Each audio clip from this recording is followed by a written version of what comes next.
Before we start, let me warn you, sometimes the biggest battles are fought not in boardrooms or battlefields, but in the quiet glances exchanged when no one else is looking. This isn't just a story of love and betrayal. It's the fight for a legacy. Stay with me until the end, and don't forget to subscribe and let me know where you're watching from in the comments. When you've lived through as much as I have, fought through dirt, poverty, and betrayal, you learn to trust your instincts, even the quiet ones that creep up your spine like a cold whisper. I felt it the second Matthew told me. "Grandma, I'm getting married," he said, his face glowing the way only a 22-year-old can glow after 2 months of whirlwind romance. He was my heart, that boy, always had been. And even as I smiled, something inside me twisted, something deep, something old. Brianna Carlisle.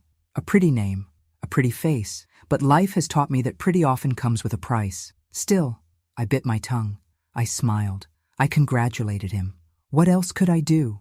When you love someone, sometimes you let them learn the hard way. Sometimes it's the only way. The wedding rehearsal was held at the estate, of course. Our home, the symbol of everything I built with bloody hands and sleepless nights. A place where I made damn sure the floors were polished enough to see your reflection.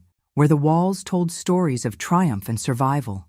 I stood there, next to Matthew, watching guests arrive in their polished shoes and rented smiles. And then she walked in. Brianna Carlisle.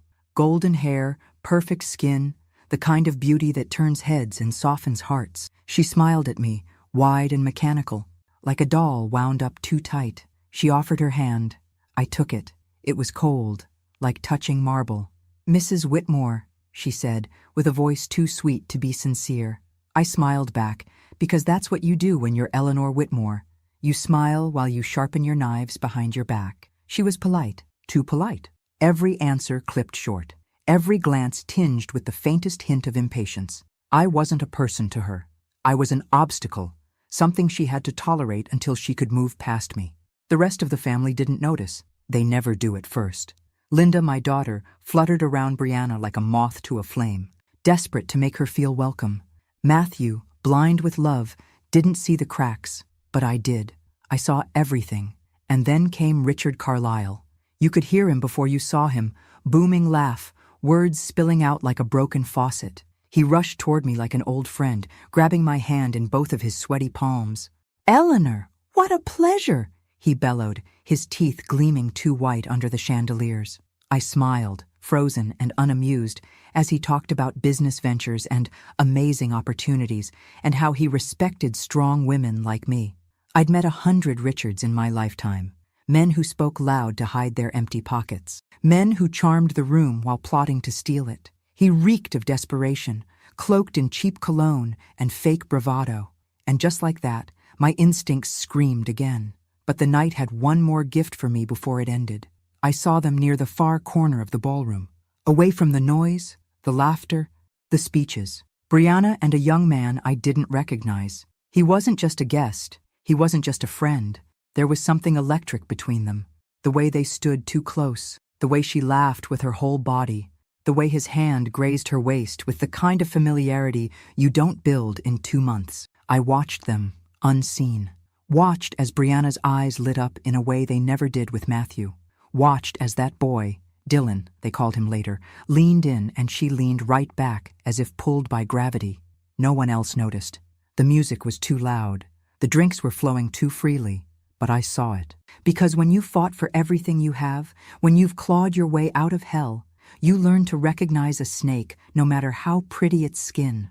I stood there, my hands folded neatly, my face a perfect mask of elegance. Inside, though, I made a silent vow. I would remember every glance, every whisper, every lie that smile tried to hide. Because storms don't announce themselves with thunder right away. Sometimes they creep in quietly. And this one had just begun. The days leading up to the wedding felt like a weight growing heavier on my chest. Everything was fast, too fast, and yet, somehow, nothing felt right. Matthew had come to me one evening, looking nervous. He sat on the edge of the couch in my study, twisting his fingers together. I knew it was something important, something bothering him. My boy, so full of life and optimism, had always been able to hide his worries behind a bright smile, but not this time. "Grandma, I need your help," he said, his voice faltering slightly. I set my book down, sensing the weight of his words. "What is it, Matthew?" He shifted in his seat. I bought Brianna's wedding dress, but I don't have enough money to pay for it all right now. I put it on the credit card, but I'm a little short. Could you lend me some money to cover the rest?" I could feel the hesitation in his words, and I understood. He wasn't asking for a loan. Not really. He was asking for me to save him from a decision he'd made in haste, and I knew this was coming. The dress, the wedding, everything about it had been rushed. 2 months. Just 2 months. No one takes a moment to think. No one stops to breathe. But I couldn't help him. Not this time. "No, Matthew," I said, my voice steady but firm. "A gift is not an obligation. Respect comes before money. You should have thought of that before you bought that dress." He blinked, his eyes wide with disbelief. "What do you mean? It's for Brianna's dress, Grandma. The wedding." I cut him off. "I know what it's for, Matthew. But you should never spend money you don't have, especially not for someone who hasn't earned your trust." His face flushed with frustration, and for a moment, I saw the faintest glimpse of anger in his eyes. But he didn't argue. Not then. Instead, he stood up, and in a quiet voice, he said, "I'll figure it out, Grandma." And he left. It wasn't until the next morning that I learned the consequences of my decision. Linda came storming into my study, her face twisted with fury. "You had no right!" she spat, her voice sharp as a blade. "Matthew is doing what he thinks is best, and you—" She cut herself off, shaking her head in disbelief. "I can't believe you do this to him." I said nothing, watching her pace back and forth, the anger radiating from her. "Do you even care about him?" she demanded. "Or are you too busy pretending you have all the answers? You think that lecturing him is going to make him see your way? You're pushing him away, Eleanor." I felt the old ache in my chest, the pain of being misunderstood, but I couldn't bring myself to regret what I'd said. Matthew needed to learn. He needed to see that life wasn't just about rushing forward with promises and shiny dresses. It was about understanding the weight of those promises. Linda, in her anger, didn't see it. She was too busy playing the role of the protective mother, defending her precious son. And now she was too deep in her own hurt to see the truth. "Fine," Linda snapped. "I'll pay for it then. I'll take care of everything. But don't think for a second that this doesn't change things between us." And just like that, the rift widened. The lines were drawn. She paid for the dress that very day, paid it off in full, without a second thought. But I knew then that things would never be the same between us. You can't erase what's already been said, can you? Once you see someone's true nature, it doesn't go away. Matthew didn't talk to me about it again. He didn't ask for my advice or my approval. He simply let his mother handle it. He didn't realize what had been lost in the exchange. And Linda? She couldn't see past her anger long enough to realize that I wasn't trying to hurt her son. I was trying to teach him. The wedding loomed closer with each passing day, and I could feel the distance between me and the rest of them growing. Matthew, lost in his own world of wedding plans and Brianna's demands, didn't notice. But I did. And I knew something dark and quiet, that they didn't. There was more to Brianna's story than met the eye. I could feel it, deep in my bones. The signs were all around me. But for now, I stayed silent. Because sometimes, it's better to let them fall on their own before you make them see the truth. The day of the wedding arrived with all the fanfare one might expect for the Whitmore name. A grand event. A spectacle meant to be remembered. Flowers, food, laughter, everything wrapped in layers of luxury. This was supposed to be one of the happiest days of Matthew's life. But beneath the glittering surface, the air was thick with tension. I stood in the corner of the room, watching as the guests gathered, their laughter floating over the sound of clinking champagne glasses. The ballroom shimmered with gold accents, the light soft and warm, just as it should be for such an important occasion. Yet something felt off. Brianna was a vision in her wedding dress, every inch of her crafted to perfection. Her beauty was undeniable, but her eyes never met mine.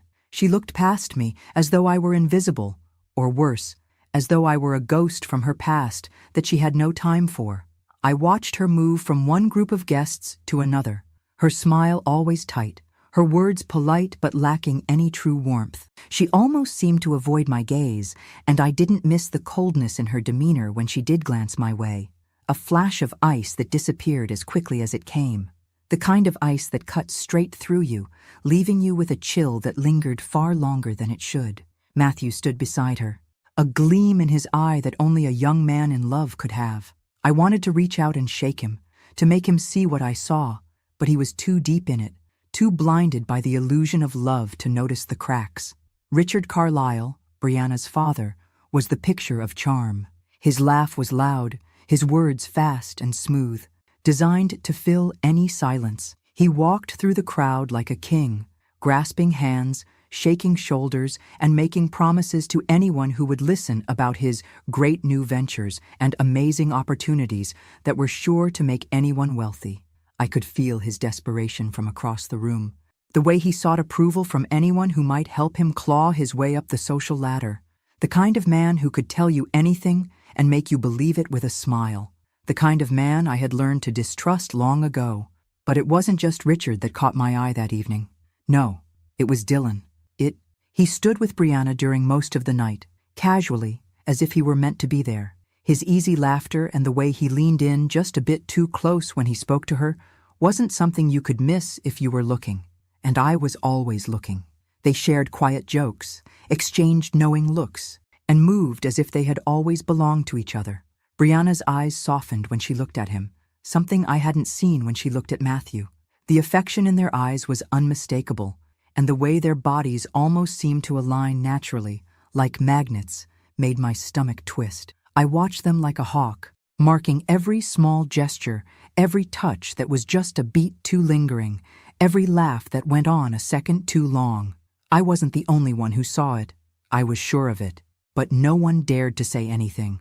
Not while everything was glittering so brightly. Not while Matthew was still lost in the haze of his wedding day.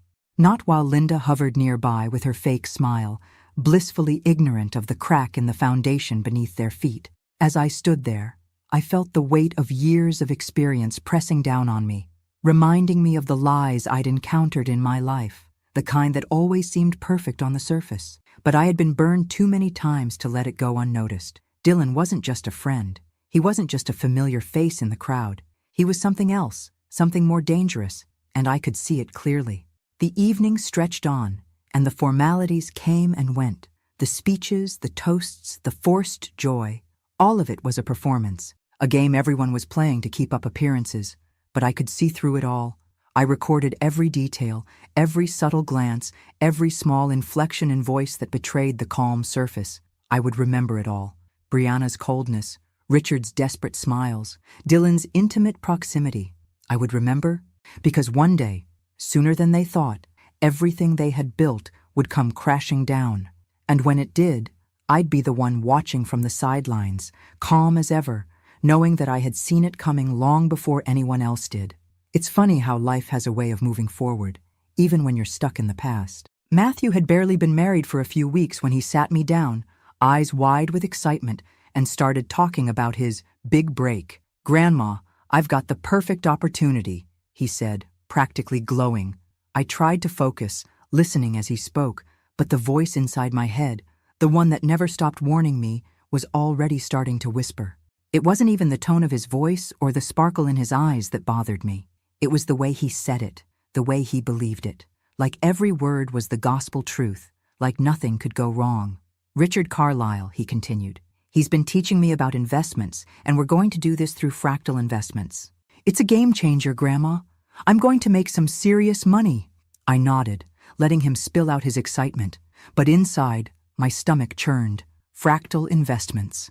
The name itself felt hollow to me, like something that had been designed to sound more impressive than it really was. Richard Carlyle, the smooth talker I'd seen at the wedding, was now guiding my grandson into a world I knew nothing about, and my gut told me it wasn't the path he thought it was. "Sounds interesting," I said, forcing my lips into a polite smile.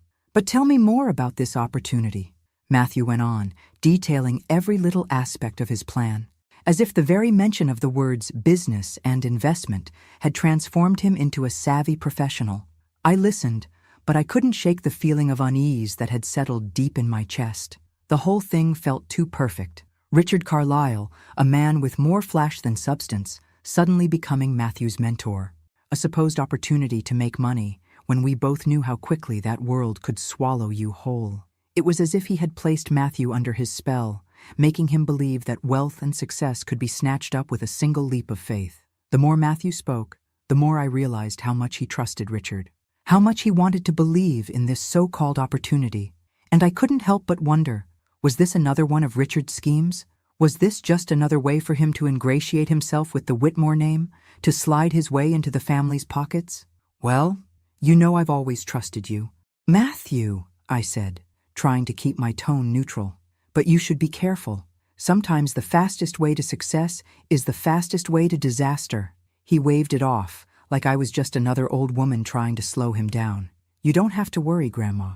Richard's a genius when it comes to investments. I'm going to learn a lot, and we're going to build something big. I smiled again. But this time, it wasn't a smile of encouragement. It was the kind of smile a person gives when they know something others don't. I had seen too many people like Richard in my life, the ones who promised you the moon while they were digging a hole underneath you. And Matthew, in his youthful optimism, was heading straight for that hole, completely unaware of the danger beneath his feet. All right, I said softly, but just remember, Matthew, not every opportunity is what it seems. I saw his eyes flicker with impatience, but he didn't argue. Instead, he stood up, ruffling my hair, as he always had when he was a little boy. I'll be fine, Grandma. Trust me. He left the room with that look of certainty still on his face, his dreams so big and his feet so light that I almost wished I could believe in them too.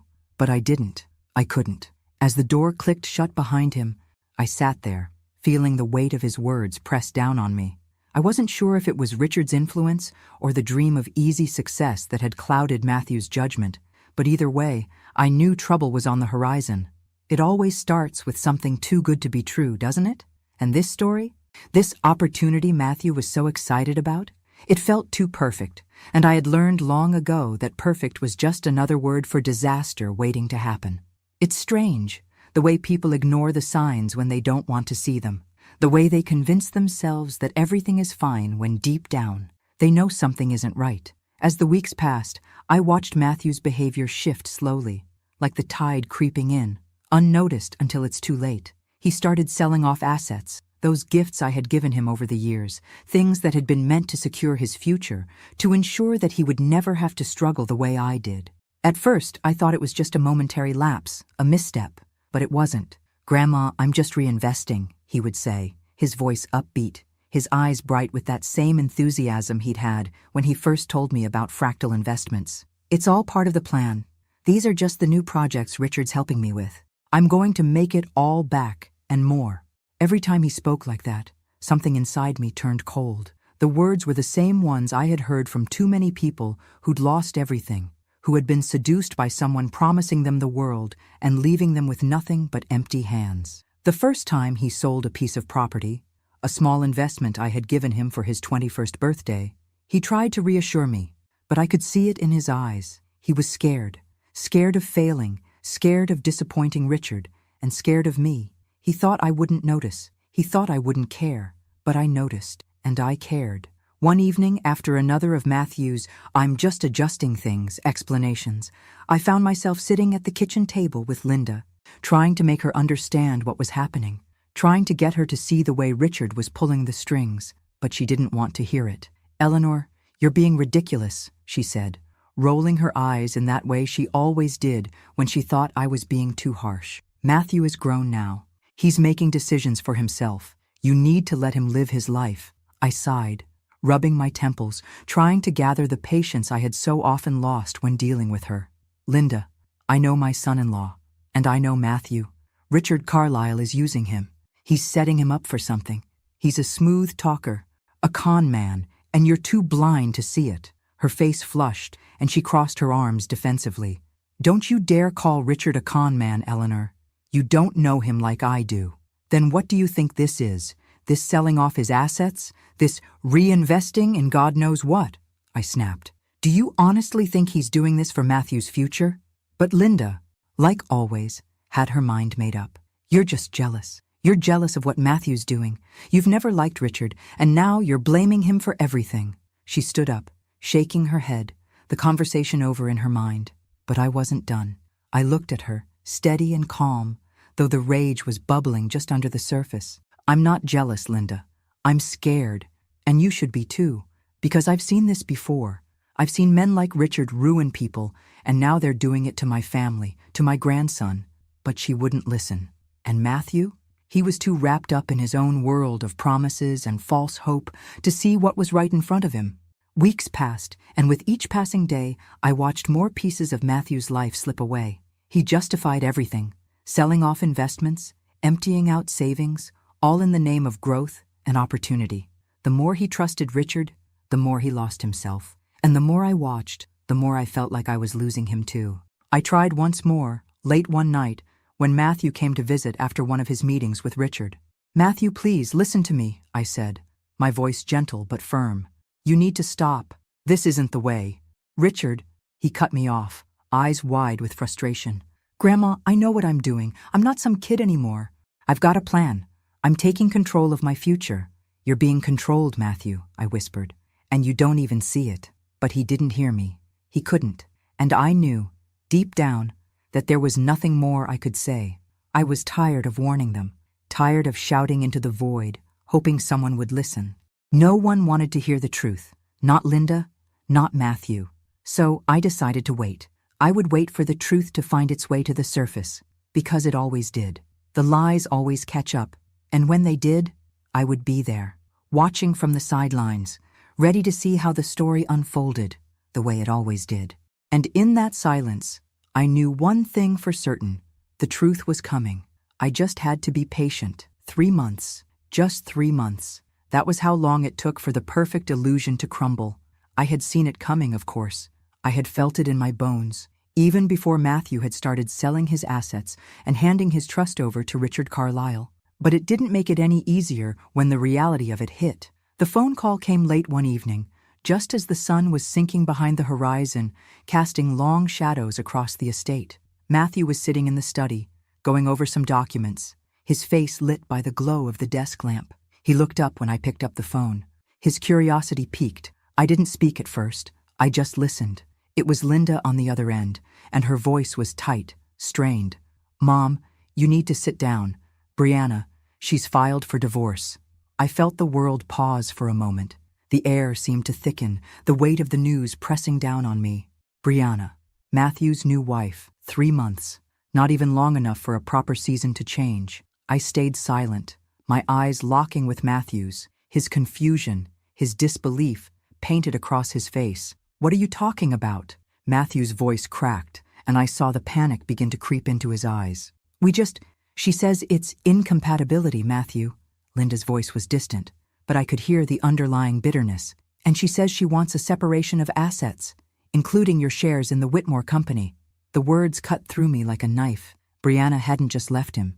She was taking everything she could with her, and she had the audacity to do it under the guise of a simple divorce.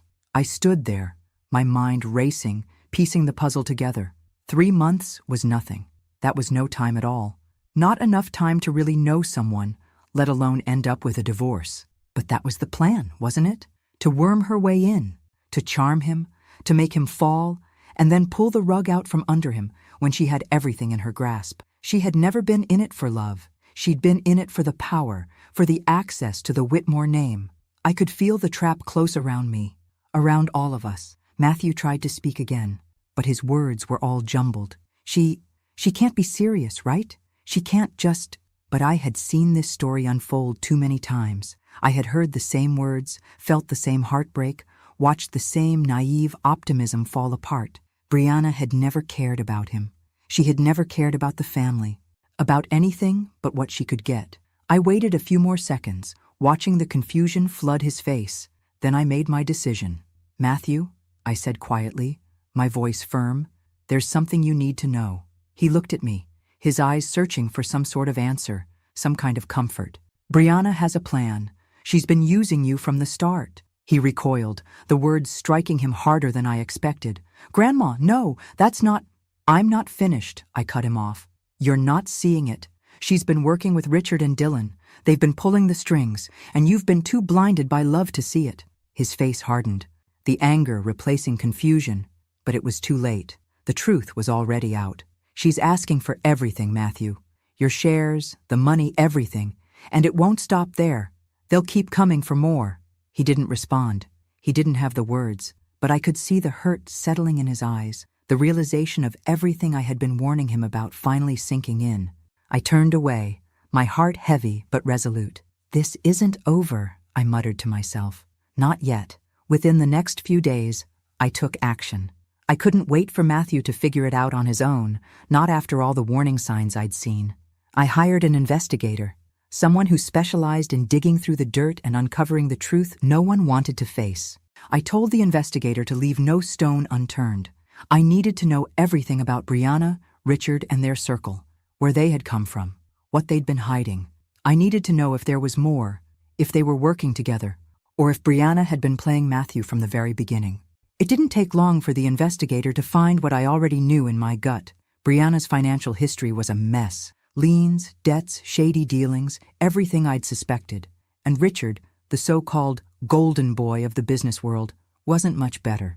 There were whispers of fraudulent deals, bankruptcies, and shady investments linked to his name.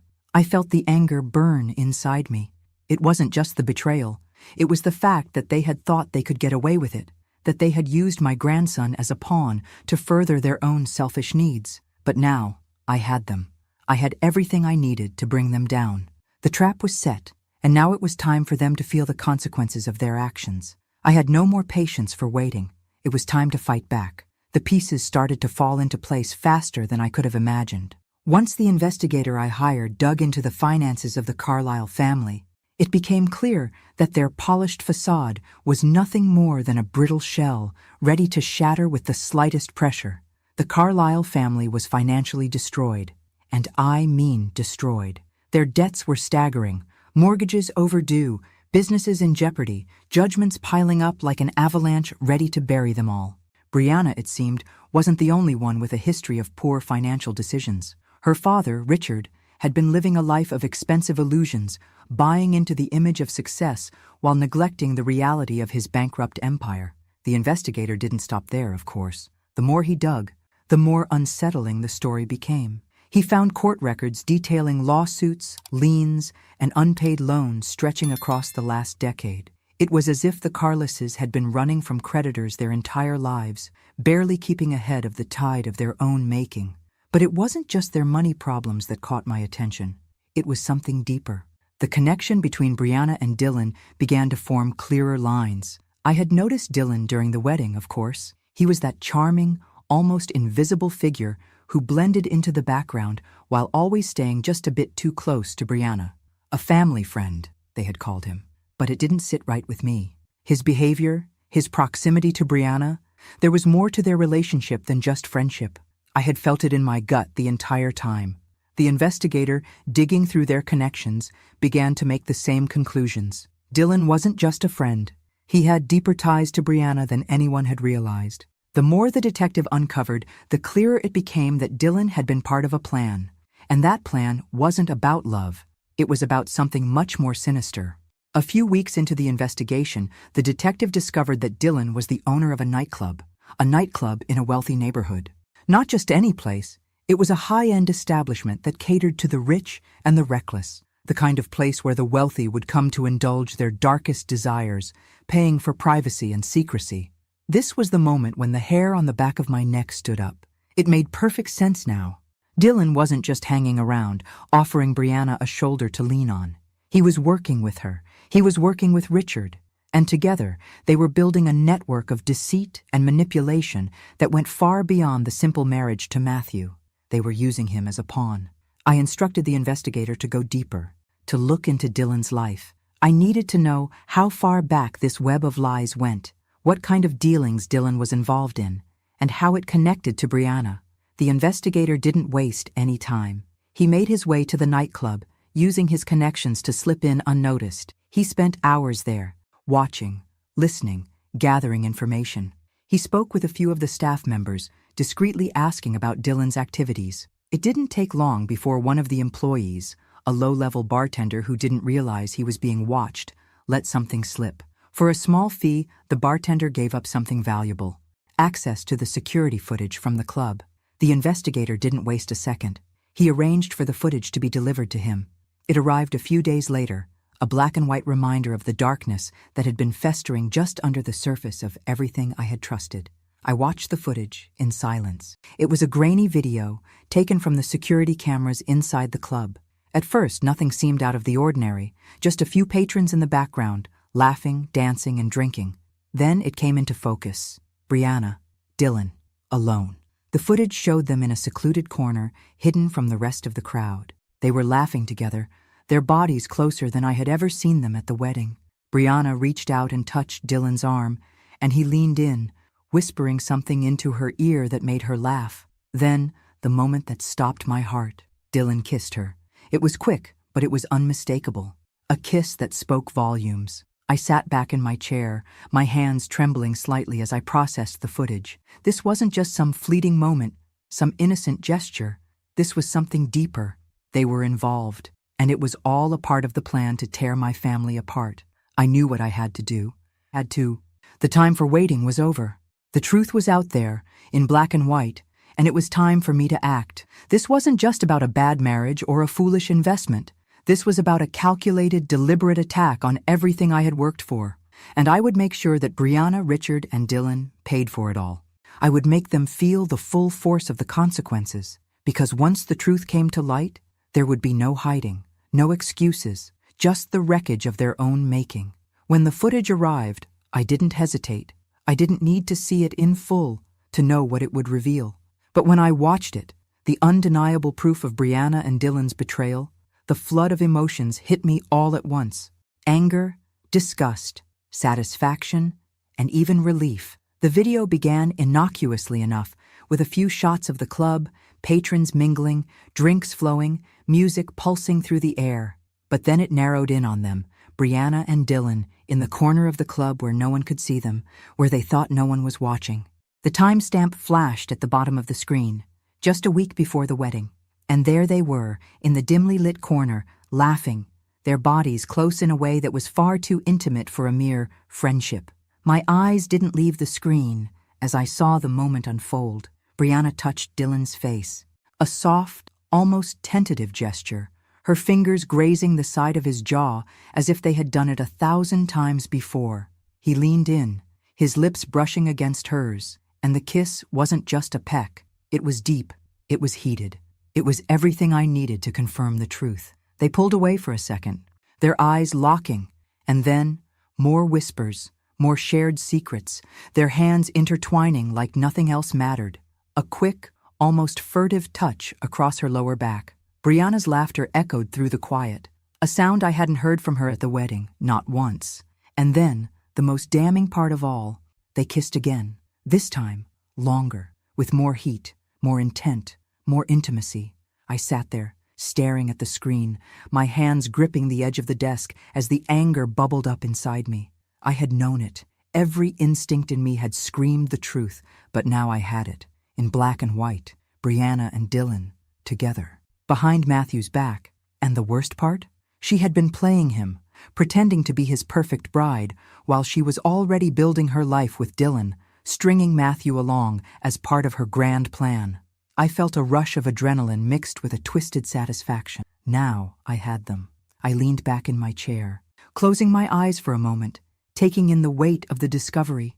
A part of me was repulsed by what Brianna had done to my grandson, to our family. But another part, the one that had been quiet for so long, felt vindicated. The trap had been set, and now it was time to spring it. Now, my girl, I whispered softly to the screen. Now you've made your mistake, and it's the last one you'll make. The video was clear, without room for misinterpretation. Brianna had been unfaithful to Matthew while she was still wearing the wedding ring, and Dylan, that snake, had been a willing accomplice in this treachery. I placed the footage carefully into an envelope, sealed it, and took a deep breath. I had everything I needed now, evidence that would dismantle her claims, expose her lies, and turn the tide in our favor. The wheels were already in motion. Matthew would know the truth, the full, ugly truth, the one that had been hiding beneath Brianna's perfect smile, beneath the promises she'd made. She had believed that she could get away with it. She had believed that she could fool everyone.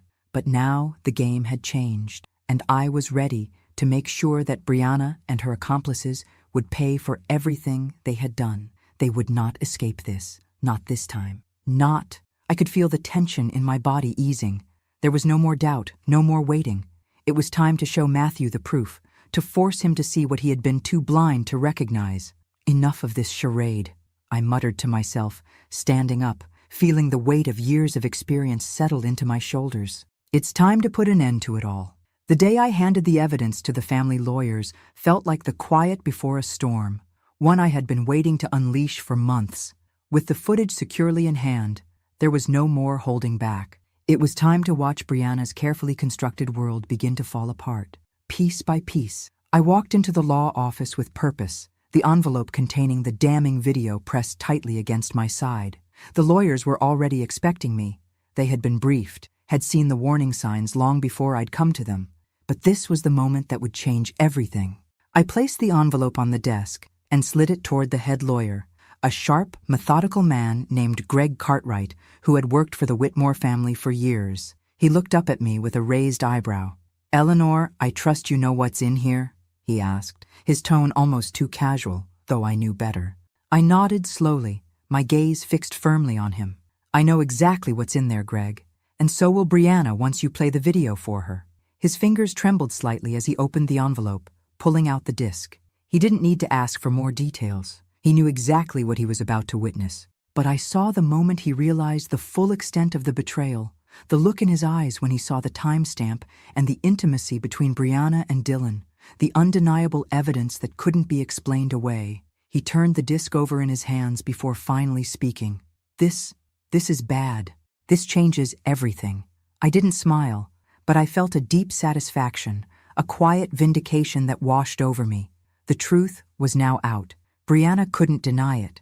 The lies, the manipulation, all of it had been laid bare. She had crossed a line she couldn't uncross. Greg immediately began making calls, working swiftly to prepare the legal response. It didn't take long for the lawyers to begin dismantling Brianna's claims. The divorce wasn't about incompatibility or different life goals. No, it was about betrayal. And betrayal, in the eyes of the law, carried consequences. We countered every move Brianna's attorneys made, with one clear point. She had violated her marital vows with Dylan, and that rendered her claims invalid.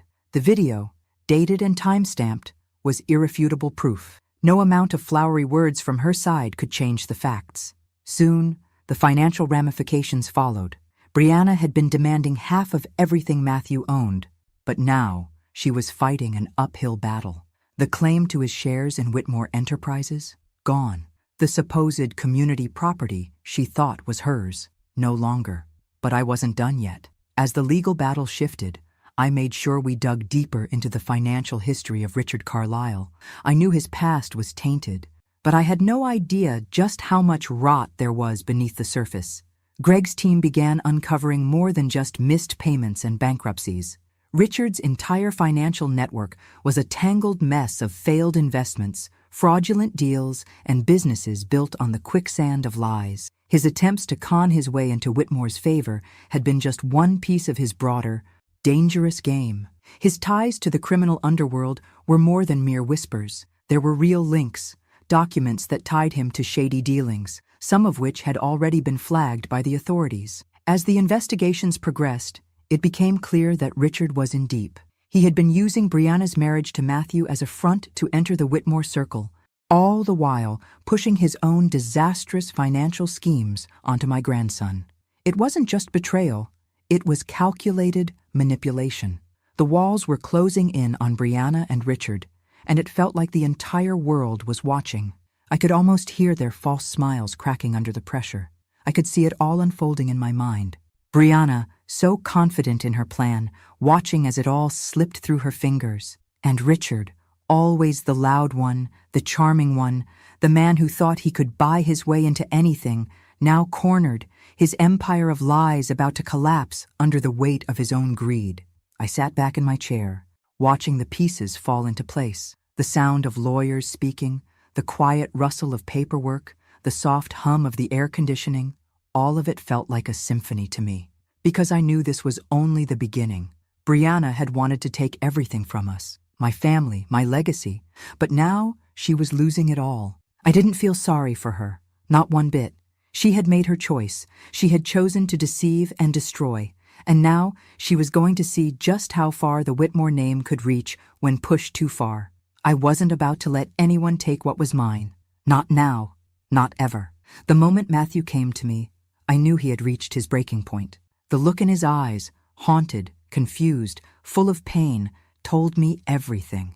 The young man who had once been so sure, so eager to prove himself to the world, was now on his knees, staring at the wreckage of his own decisions. The world he had built in his mind, the perfect future with Brianna at his side, had crumbled before him, leaving nothing but dust and shattered illusions. "Grandma," he whispered, his voice shaking. I didn't see it. I didn't see what was happening until it was too late." I didn't say anything at first. I let him speak, let him stumble through his words, through the brokenness. "I was so stupid," he muttered, running a hand through his hair. "I thought I was doing the right thing. I thought I was being smart, but I couldn't see it. I couldn't see what was right in front of me." The weight of his words settled in the room, and for a moment there was nothing but silence. The kind of silence that screams louder than any words ever could. I stood up slowly, walking over to him, my steps deliberate. I looked at him, really looked at him. My grandson, the boy I had watched grow up, the boy who had always been so eager to take on the world. And now, here he was, defeated by his own naivety. "You weren't stupid, Matthew," I said finally, my voice quiet but firm. "You were blind." He looked up at me, his eyes brimming with tears. I was blind. To everything. To her. To Richard. To Dylan. I couldn't see it. I didn't listen. Listen, I interrupted, my voice hardening. "You didn't listen." "No? And now look at the price you're paying." I paused, feeling the weight of every word, every lesson that had led me to this moment. "Amare bonito," I said, my tone softening slightly but still carrying that steel edge. "Mas amar sem enxergar é burrice." The words hung between us like a heavy truth. He flinched as if they were a slap across his face, but there was no anger behind them, only the cold reality of the situation. Matthew had been so caught up in the illusion of love, in the idea of what he thought his life should look like, that he had failed to see the cracks in the foundation. He had trusted the wrong people. He had believed the lies, and now he had to face the consequences of that. "I'm so sorry," he said, the words coming out in a rush. "I'm sorry for everything. I should have listened to you. I should have trusted you. You were right all along, Grandma. I was too blind to see it." I nodded slowly, my gaze steady. "You weren't the only one, Matthew. We all wanted to believe in the fairy tale, but sometimes the truth isn't what we want it to be. It's what we need it to be." He looked down, ashamed, his hands trembling. "I don't know how to fix this. I don't know how to fix what I've done." I sighed deeply, the weight of his words pressing against my chest. "You can't fix it, Matthew. Not all of it. What's broken is broken. But you can learn. You can grow. That's all we can do in life. Learn from the mistakes we make, even if they come at a steep price." He nodded, swallowing hard. I saw the pain in his eyes, the pain of realizing that no matter how much he wished it, he couldn't turn back time. "But you're not alone," I added, my voice gentler now. "The name Whitmore means something. It means strength. It means legacy. And I'll protect that with everything I have. But you, Matthew, you have to protect yourself now. And you have to protect what's left of your family, because that's all we have in the end." He looked up at me then, something flickering in his eyes. Hope, maybe. The realization that there was still a way forward, but only if he could let go of the past, only if he could understand that he wasn't a victim of the circumstances. He had let himself be deceived, and now he had to take responsibility for the mess he had created. "I'll fix it, Grandma," he said, his voice firmer now, though I could hear the weight behind it. "I'll make it right. I swear." I didn't say anything else. I didn't need to. He would have to figure it out on his own, just like I had figured it out on my own. The lessons of life were never easy, but they were always necessary. Now, more than ever, I knew that it wasn't just about protecting the Whitmore name. It was about protecting those who still had the chance to learn. And Matthew still had a chance. It would take time, and it would take more strength than he realized. But I believed that if he truly wanted it, he could become the man he was meant to be. Not the man Brianna or Richard had wanted him to be, but the man who could stand on his own, strong, capable, and wise enough to see the truth. And for that, I would fight. The day I began the restructuring of the Whitmore legacy was the day I truly realized how much the world had changed and how much it was still up to me to preserve what had been built. For decades, I had fought to keep this family strong, to hold everything together. But the time had come for a shift, one that would redefine the future of the Whitmore name. I had never believed in blind inheritance. The idea that someone could simply be handed a legacy based on blood alone was not something I subscribed to. It had never been enough for me, and after everything that had happened, I knew it could never be enough for the next generation. So I sat down with the lawyers, the accountants, the advisors who had worked for the Whitmore estate for years, and I gave them the most important task they would ever receive: to change everything. The first thing we did was rewrite the wills, every single one of them. They were no longer about distributing assets or making sure the right amount of wealth trickled down to the right people. No, now they were about something far more valuable. They were about legacy, character, and the wisdom that comes with experience.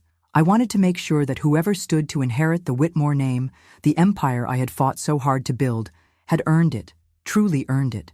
No more handing out power to the unworthy. No more giving the next generation a free pass because of their birthright. I had seen too many people like Brianna, too many people who believed that legacy was a title, a name, or a bank account. They thought that they could take what was rightfully someone else's and make it their own, without understanding the responsibility that came with it. Brianna had thought she could manipulate her way into the family, take what she wanted, and walk away with a piece of what I had worked so hard to protect. And then there was Matthew, my grandson. He had learned the hardest lesson of all. Love isn't enough. Loyalty and wisdom, those were the things that mattered. And they had to be proven. So we made the changes. I knew there would be resistance. I knew that Matthew might struggle with the idea that the world he had imagined for himself, one where everything was given to him on a silver platter, was over. But it was a necessary evolution. I couldn't let the Whitmore name fall into the wrong hands. Not after all the years of sweat, blood, and sacrifice. The new rules were simple, but they were harsh. Anyone who wanted to inherit the Whitmore name, the empire, would have to prove 3 things: character, loyalty, and wisdom. Character, the foundation of everything. Without integrity, there was no future. Loyalty, to the family, to the legacy. If you didn't understand that, you didn't belong. Wisdom, you couldn't lead if you didn't understand the weight of responsibility that came with power.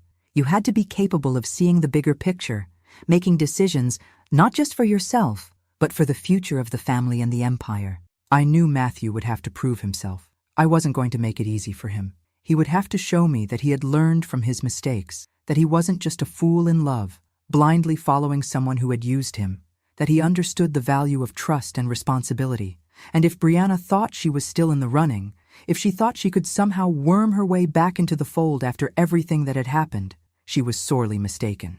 The rules had changed, and she didn't fit into the future I was building. I wasn't doing this to punish anyone. I wasn't doing this to make life harder for Matthew, for Linda, or for anyone else. I was doing it because the Whitmore legacy meant something. It meant something more than wealth, more than status. It was about responsibility. It was about building something that would stand the test of time. If you didn't have the strength to carry that weight, then you didn't deserve it. After everything that had happened with Brianna, I was more determined than ever to ensure that the Whitmore name would endure. I would pass it on, but only to those who deserved it. The restructuring was complete. The documents were signed, the new rules in place. I sat in my office that evening, looking out over the estate, feeling the weight of the decision I had made. I knew it would be hard. I knew that it would be uncomfortable for some, especially for Matthew. But in my heart, I knew it was the right thing to do. It wasn't about me anymore. It was about the future of the Whitmore legacy. And that, my dear, would never be something I handed out easily. Now, I muttered to myself, it's time for them to prove themselves. The day I called the family together, I knew it would be the final turning point. The changes had been made, the rules had been set, and there would be no turning back. I had spent my entire life building something worth keeping, something worth fighting for, and I would not let it crumble under the weight of a few misplaced trust and misguided hearts. I'd summoned Matthew, Linda, and the key members of the Whitmore family to my office. It was an intimate gathering, no crowd, no spectacle, just the people who mattered, the ones who had stood by me or who had still to prove themselves. As they gathered around the long polished table, I could see the nervous energy in the air. There were questions, of course, doubts, but I wasn't here to explain myself. I wasn't here to hold anyone's hand or soften the blow. "Sit," I said quietly, as I took my place at the head of the table. My voice carried, calm and unyielding, and it didn't take much for them to fall silent. They had learned long ago that when Eleanor Whitmore spoke, it wasn't with the expectation of a debate, it was a command. Matthew looked at me, his face still raw from the betrayal, from his own realization of how far he had fallen. I saw the guilt in his eyes, the pain of knowing that everything he had built in his mind was a lie. Linda sat beside him, her expression tight, like a woman holding on to the last shred of control she had left. "I'm sure you all have questions," I began, my eyes sweeping across the room. "But this isn't a conversation. It's a declaration." I paused for a moment, making sure every one of them was listening, really listening. The Whitmore name, the empire, this legacy, it's not something you inherit by virtue of birth or because you were born into the right family. It's earned, every single piece of it. You don't ask for it. You prove you deserve it. I let that sink in, the weight of my words pressing into the room like the thick silence between them. There have been changes made. The rules have been rewritten. No more giving away what is mine to those who haven't proven they can carry the weight. Matthew shifted slightly, but I didn't let him speak. Not yet. "You will prove your worth in ways that matter. Character, loyalty, wisdom. Those are the only qualities that matter now. The rest," I said, my voice cutting through the air like a knife, "is meaningless." Linda's eyes flickered with confusion, then anger, but she stayed quiet. She didn't understand yet. She wouldn't, not until she saw what came next. "Those of you who cannot meet these standards, who do not understand what it means to carry the Whitmore name with honor, will be left behind. You will have nothing. No second chances. No, 'Oh, we made a mistake. This is not a game.'" I saw Matthew's gaze fall, a mix of shame and determination in his eyes. He understood what I was saying. For all the mistakes he had made, for all the pain he had caused, this was his chance. A final chance. A final... "Make no mistake," I continued, locking eyes with each one of them in turn. "This family will survive because it is built on strength and integrity, not because of pity or because we feel sorry for someone who doesn't want to step up." I leaned forward, my voice lowering, but growing even more intense. "Nome e herança se conquistam, não se pedem. Quem não souber carregar essa responsabilidade, que carregue sua própria cruz." The words echoed in the room, each one settling like a weight in the silence that followed. There would be no excuses. There would be no room for failure, not anymore. If they wanted the legacy, they had to show they were worthy of it. No one would be handed anything, not while I still drew breath. I stood up, my back straight, my head held high. "I've fought too hard for this family, for this name, for everything that we have," I said, my voice unwavering.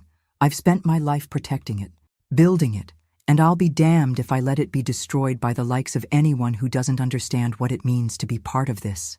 I looked at each of them one last time, the weight of the years, the struggles, the betrayals, all written on my face. I had lived through it all, and I had come out stronger. And now, it was their turn. "Do what you will with this," I said coldly. "But remember, I don't have time for anyone who can't carry this responsibility. If you can't, then you are not worthy of the Whitmore name." Without another word, I turned and left the room. My footsteps were deliberate, echoing down the hall like a final verdict. I didn't look back. I didn't need to. As I walked away, I felt the weight of my age, the years that had piled up behind me. But it wasn't a burden. It was a shield, forged in the fire of all that I had fought for. I had won, again, and I would carry the Whitmore name, as I always had, with honor. Thanks for listening. Don't forget to subscribe and feel free to share your story in the comments. Your voice matters.